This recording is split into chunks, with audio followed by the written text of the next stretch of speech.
آقای نیکبین بفرمایید. سلام علیکم و رحمت الله.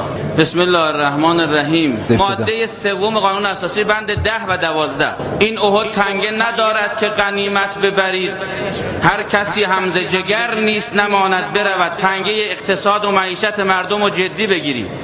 جناب آقای وزیر محترم اقتصاد، تا انقلاب اقتصادی انجام نشه، تا اهداف اقتصادی انقلابی نشه، نتیجه اون اقتصادی غیر عادلانه خواهد بود.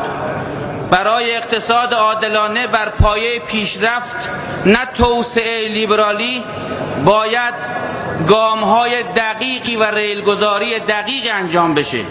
جناب آقای وزیر اقتصاد، تا ارزش افزوده در کشور آزاد نشه هیچگاه ما از خامفروشی خلاص نمیشیم.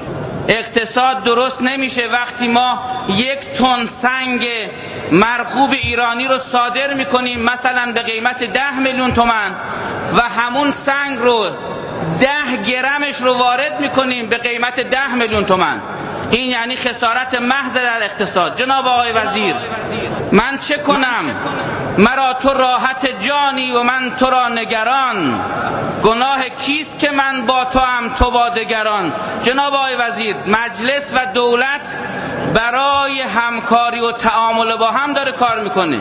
چه کنیم که دولت محترم و وزرای محترم بعضن هنوز هم با دگرانند و کلید حل مشکلات معیشتی و اقتصادی مردم رو در خارج دارن جستجو میکنن؟ چه کنیم؟ شما در نطقتون فرمودید ما باید قوانین مزاحم رو از بین ببریم. قبول، قوانین مزاحم باید از بین بره، اما مدیران مزاحم تولید، مدیرانی که حال کار کردن ندارن، مدیرانی که قیافشون رو آدم میبینه یاد خانه سالمندان میفته، نه دولت جوان انقلابی. با اینا چی کار کنیم؟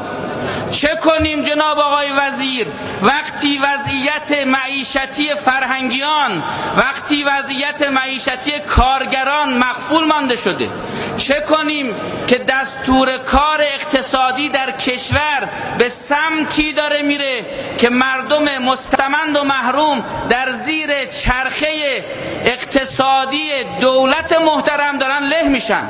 چه کنیم که شما با سیاست‌هایی بعضن لیبرالی و نگاه به بیرون دارید کشور رو به مرزی میبرید که به تعبیر قرآن علی شفا جرف النار باید همچون حمزه سید الشهدا نگاه به درون داشته باشیم. موفق باشید. بله، حرفاتون خیلی حسابی بود حاج آقا.